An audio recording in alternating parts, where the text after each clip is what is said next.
É interessante porque o Silvio, que tem essa memória boa das CPIs, que eu sei que você já acompanhou várias. Silvio morou muito tempo em Brasília. O Silvio morou muito tempo em Brasília, acompanhou algumas CPIs bastante relevantes no cenário político. Você tem memória da convocação de governadores para a CPI? Não, eu acho que você lembrou o precedente correto, pelo menos na minha memória, que é do Marconi Perillo no caso da CPI do Cachoeira. Não é algo usual mesmo, de fato. Tanto que quando o próprio senador Girão sugeriu aqui numa entrevista para a gente no Opinião no Ar, você vai se lembrar, Amanda, a convocação, por exemplo, do ministro do Supremo Tribunal Federal, Marco Aurélio Mello, e a gente até perguntou, mas senador, isso é possível ou não? O Randolfo Rodrigues chegou a pedir a convocação, imagina, do presidente da República na CPI. Então os juristas têm opiniões difusas, é fato, mas a Constituição, de alguma forma, ela blinda esse tipo de participação em relação aos governadores. Mas, caso seja possível, eu acho que seria o momento onde a CPI, uma grande oportunidade, a presença dos governadores ali,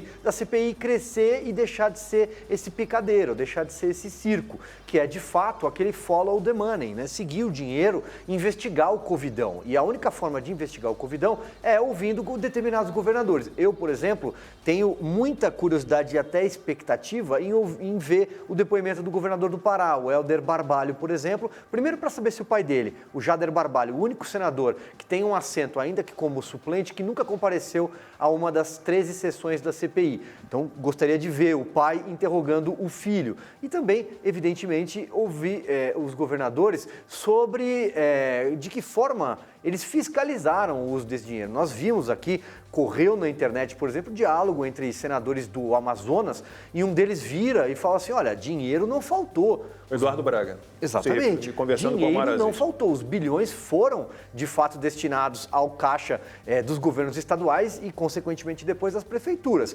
Agora, se teve gente, como no caso do Pará, que concretou, literalmente colocou o respirador concretado, escondeu o respirador, roubou dentro de paredes, por exemplo, vai ter que explicar. E aí tem que saber também se isso é com recurso federal ou não, se é com recurso estadual, né? Porque eu acho não que tem caso de se bobear até antecedem. Respiradores cuja nota fiscal, o Lacombe sempre lembra aqui, foram emitidas por uma loja de vinhos, por exemplo. Ou no Rio de Janeiro, bom, mas aí o governador foi afastado, que os respiradores foram comprados de uma empresa de um menino de 19 anos de idade, sem nenhuma experiência no ramo anterior.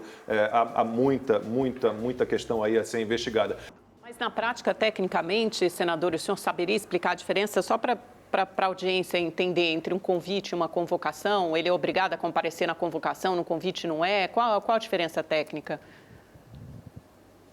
Eles estão tentando, via Supremo Tribunal Federal, um respaldo de não precisar ir na CPI, nem como convocado e nem como convidado. Mas seguramente eu acho que não vai acontecer, porque o dinheiro é federal. Eles vão falar sobre o dinheiro federal, não sobre o dinheiro deles, que eles têm direito dos recursos próprios que o Estado, que o município tem. Então a diferença é essa, né, mas esperamos que eles apareçam a partir da semana que vem.